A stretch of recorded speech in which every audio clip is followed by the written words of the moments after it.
दोस्तों नमस्कार।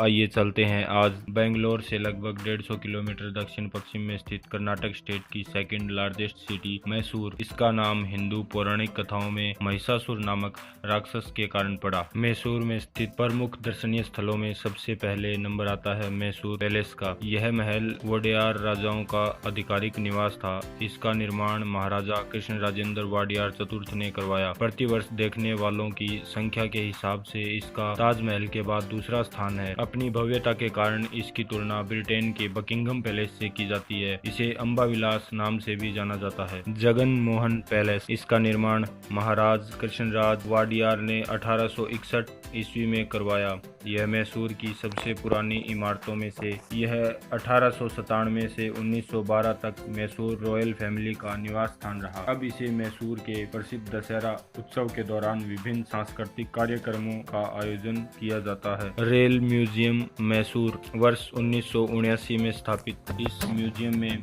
Vintage steam locomotive, railway carriage, inspection car, telecommunication उपकरण व रेलवे से संबंधित वस्तुओं को प्रदर्शित किया गया है। श्री रंगा मार्गी में जाकर आप मैसूर महाराजा के शाही कोच और भारत में बने पहले स्टीम इंजन को भी देख सकते हैं। ललिता महल पैलेस, यह मैसूर का दूसरा सबसे बड़ा महल है। वैसे इस महल के निर्माण का प्रमुख उद्देश्य तत्कालीन भारत के वायसराय को मैसूर यात्रा के दौरान ठहराना था। इंडो इटालियन शैली से बने इस आलीशान महल को भारत सरकार ने एक 5 सितारा होटल में बदल दिया है। फिर भी मूल महल अब भी संरक्षित है। चामुंडी हिल्स और चामुंडेश्वरी टेम्पल, मैसूर शहर से 13 किलोमीटर दूर चामुंडी पहाड़ियों पर माँ दुर्गा के स्वरूप माँ चामुंडेश्वरी का मंदिर है। इसे 18 महाशक्ति पीठों में से एक माना जाता है। दक्षिण भारत में इसे क्रोंचा पीठम के नाम से जाना जाता है। मान्यता है कि शक्तिपीठ की रक्षा के लिए काल भैरव भी यहाँ सदैव विराजमान रहते हैं। सेंट फिलोमेना चर्च, 1933 में निर्मित इस चर्च को सेंट जोसेफ चर्च के नाम से भी जाना जाता है। यह भारत के सबसे बड़े चर्च में से एक है। इस चर्च की 175 फुट ऊंची जुड़वा मीनारें मीलों दूर से दिखाई देती हैं। इसकी दीवारों पर ईसा मसीह के जन्म से लेकर पुनर्जन्म तक उनके जीवन की विभिन्न घटनाओं को दर्शाती ग्लास पेंटिंग लगी हैं। जय लक्ष्मी विलास मैंसन, मैसूर यूनिवर्सिटी के हरे भरे कैंपस से घिरी हुई एक पहाड़ी पर झील के छोर पर स्थित है। करीब 6 एकड़ में फैली 125 कमरों वाली इस हवेली को महाराजा चामराजा वाडेयार की बेटी जय लक्ष्मी अम्बानी के लिए 1905 में बनवाया गया। हवेली में फोकलोर म्यूजियम भी स्थित है। इसमें लगभग 6500 फोकलोर आर्टिकल्स, कठपुतली, दक्षिण भारतीय खिलौने व घरेलू चीजें रखी है। वृंदावन गार्डन मैसूर, कश्मीर के शालीमार बाग की तर्ज पर बना यह गार्डन KRS डैम के नीचे बना है, जिसे श्री M विश्वेश्वरैया ने बनवाया था। मैसूर जा रहे हैं तो इसे देखना ना भूलें। KRS डैम मैसूर से लगभग 20 किलोमीटर दूर कृष्ण राजा सागर बांध स्थित है। यह आज़ादी से पहले की सिविल इंजीनियरिंग की बेजोड़ नमूना है। यह जल विद्युत उत्पन्न करने के साथ ही बेंगलोर को जल आपूर्ति भी करता है। इसका नक्शा विख्यात इंजीनियर श्री M विश्वेश्वरैया ने बनाया था। बोनसाई गार्डन, इस अनूठे बगीचे में बोनसाई पेड़ों के लगभग 100 किस्म है। विभिन्न पेड़ों के बोने या लघु रूपों को देखने का मजा ही कुछ और है। दिसंबर में यहाँ बोनसाई सम्मेलनों का आयोजन होता है। मैसूर जू, इस जू में आप हाथी के बच्चे, बंदर, जंगली बैल, तेंदुआ, बाघ के शावक देख सकते हैं।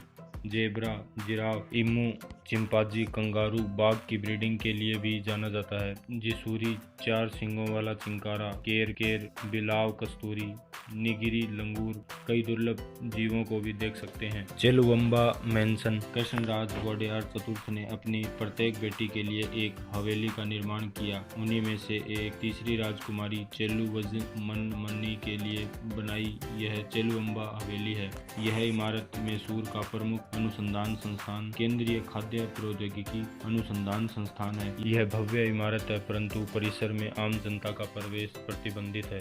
श्रीरंगपटना, यह मैसूर से 19 किलोमीटर दूर स्थित है। श्रीरंगपट्टनम की यात्रा पर टीपू का किला नाम से प्रसिद्ध गुंबद अवश्य देखें। 20 मीटर ऊंची इमारत टिप्पू सुल्तान उनके माता पिता की कब्रगाह है। श्रीरंगपट्टनम टिप्पू की राजधानी थी। रंगनाथिट्टू पक्षी अभयारण्य, यह श्रीरंगपट्टना के निकट कावेरी नदी के किनारे स्थित है। 6 उपद्वीपों के समूह से बना यह अभयारण्य 67 वर्ग किलोमीटर में फैला है। नौका में सवारी करते हुए आप भिन्न भिन्न पक्षियों को देख सकते हैं। तालकाड़ मैसूर से 45 किलोमीटर दूर कावेरी नदी के तट पर स्थित शहर जहां नदी तीखा मोड़ लेती है।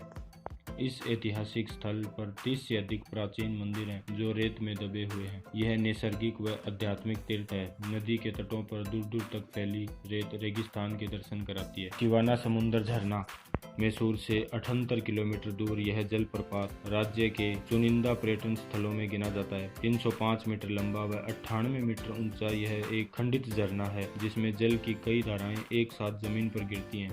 यह झरना कावेरी नदी से जल प्राप्त करता है। नंजनगुड, इसे मंदिरों का शहर भी कहा जाता है, मैसूर से 30 किलोमीटर दूर स्थित है। नंजनगुड मंदिर लगभग 1000 वर्ष पुराना है। इसे दक्षिण की काशी भी कहा जाता है। पत्थरों से निर्मित इस विशाल मंदिर में एक स्थान ऐसा भी है जहां ऊंची छत से सुबह के समय सूर्य की पहली किरण आती है। करणजी झील, यह मैसूर का चर्चित पर्यटन स्थल है। यह झील एक खूबसूरत नेचर पार्क से घिरी हुई है। इसकी सबसे खास बात यह है कि इसमें देश का सबसे बड़ा वॉक थ्रू एवियरी है। मेलोडी वर्ल्ड वैक्स म्यूजियम, यह वर्ष 2010 में स्थापित म्यूजियम है। इसका उद्देश्य संगीत और संगीत उपकरण को संरक्षित रखना था। इस म्यूजियम में मोम से बनी 100 आदमकद मूर्तियों और 300 से अधिक वाद्य यंत्रों को